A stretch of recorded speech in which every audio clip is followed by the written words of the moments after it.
Mark, how do you see quantum computing working together with AI and machine learning in areas like cybersecurity? Could quantum computing help improve how we process and protect data? Also, AI and machine learning uses a lot of energy. Could quantum computing help reduce these energy demands while still boosting processing power?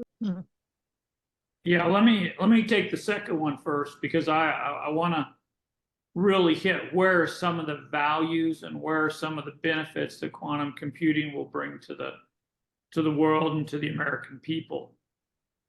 Right now, and I'm just going to speak about generative AI and foundational AI in general, they are creating a massive electrical power drain to the point where you have individual data center owners like Google and AWS who are talking about having near site, not on site, but near site small nuclear reactors, SMRs, small modular reactors, powering their data centers because there's not enough electricity.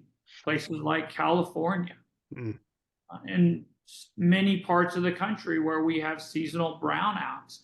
And so the need for electrical power for both the computational activities as well as the air conditioning, the environmental system management is just driving up the demand for electrical power. And this is driven by generative and foundational AI. So what we're seeing is that because of AI and the utilization of AI, and I hate that term, I'd rather say machine learning and large models, large informational models, but because of what is commonly referenced by marketeers as AI, we see a huge cost in electrical power. Well, one of the promises of quantum computing is that we can shrink that.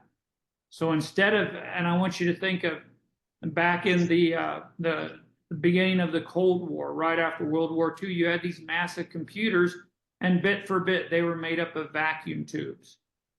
And you think about the power, 8-bit computers, literally 8-bit computers that took up whole rooms. And you think of that power is now compressed into my watch, my Apple Watch right here, probably to 3 or 4 orders of magnitude. Well, what we will see is quantum computing will allow us to compress that power usage, reduce that power usage because of density compression. And when you have that density compression, you will drive down power costs. And if you drive down power costs, you will also impact things like greenhouse gases. You will also impact things like the need to transport large amounts of fossil fuels. And so I think that is a good thing. Now, to talk about, let's go to the first part of your question, is it, what are some of the things that you will get? And I'm just going to use an example that Glenn and I are familiar with. And I'm going to talk about what's called the intelligence cycle. And so you start with data up here, and I want you to think of a big, big region of data. And data in context becomes information. And you get that information because of structuring. You have a bunch of letters, they become words. You have a bunch of words, they become sentences. So you take all that data, and where AI is super valuable is taking all that data and compressing it into information. And then you decide what information is valuable, that becomes knowledge.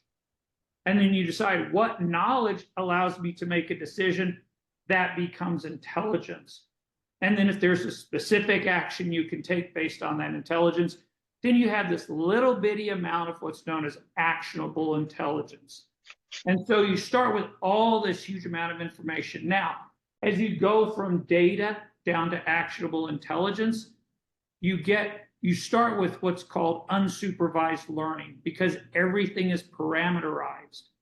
But as you move down, you have more and more what we call supervised learning, where the machine learning is now supervised and governed by humans who are training the learning models. Up here, where you're going from large amounts of structured data and you're parameterizing it, when you get data and information, unsupervised learning works. And those large language models and large information models are perfect for that. But as you take all of this huge amount of data, that's a lot of data points. That's a lot of computational power. Unstructured or unsupervised learning is incredibly costly from an energy and computational perspective. So as you get to better learning models and more a higher level of supervised learning, then quantum allows you to process all of these things fast.